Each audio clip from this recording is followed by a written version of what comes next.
Queen Victoria, the monarch who shaped an empire. In the long and complex history of the United Kingdom, few figures stand as prominently as Queen Victoria.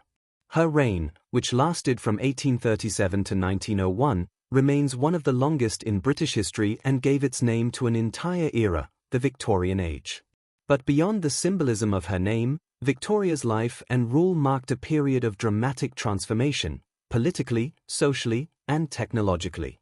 When Victoria ascended the throne at the young age of 18, Britain was already undergoing significant changes. The early stages of the Industrial Revolution had begun to reshape society. Cities expanded rapidly, factories multiplied, and new inventions altered the daily lives of millions. Yet the monarchy itself had been weakened by previous rulers. Victoria's task, whether she realized it or not, was to restore dignity and stability to the crown. Her early years as queen were shaped by strong advisors, most notably Lord Melbourne, who guided her through the complexities of governance. However, Victoria was not merely a passive figure. She developed a strong sense of duty and became deeply involved in state matters, even as the role of the monarch gradually shifted toward a more constitutional and symbolic position. A defining aspect of Victoria's life was her marriage to Prince Albert in 1840. Their partnership was both personal and political. Albert played a key role in promoting science, education, and industry. One of his most notable achievements was his involvement in the Great Exhibition of 1851, a grand event that showcased Britain's industrial power and cultural achievements to the world. The exhibition symbolized the confidence of a nation at the height of its influence. The Victorian era was also a time of expansion. The British Empire reached its largest extent during Victoria's reign, spanning continents and ruling over millions of people. In 1876, Victoria was proclaimed Empress of India, further strengthening Britain's imperial identity. However, this expansion came with deep complexities, including economic exploitation and cultural domination, the consequences of which are still debated today. Domestically, the period saw major social reforms. Issues such as child labor, working conditions, and public health gradually gained attention.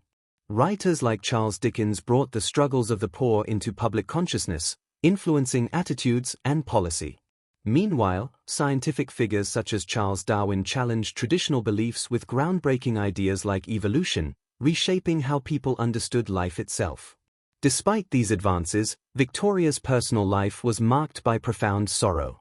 After Prince Albert's death in 1861, she entered a long period of mourning and withdrew from public life. Her absence led to criticism and a temporary decline in the popularity of the monarchy. Yet over time, she gradually returned to her duties and regained public respect. By the time of her death in 1901, Queen Victoria had become a symbol of an entire age. The world she left behind was vastly different from the one she had entered as a young queen. Railways connected distant regions, telegraphs transmitted messages instantly, and Britain stood as a global superpower. Victoria's legacy is complex. She represents stability, tradition, and empire, but also a time of inequality and rapid change. Her reign reminds us that history is rarely simple. It is a tapestry of progress and struggle, ambition and consequence. Yet her influence did not end with her death. The Victorian values of discipline, morality, and social responsibility continued to shape British society well into the 20th century. Even today, her image appears in museums, literature, and public memory as a symbol of a defining age. Debates about empire, industry, and social justice often return to the Victorian period, showing how deeply her era still echoes in the modern world.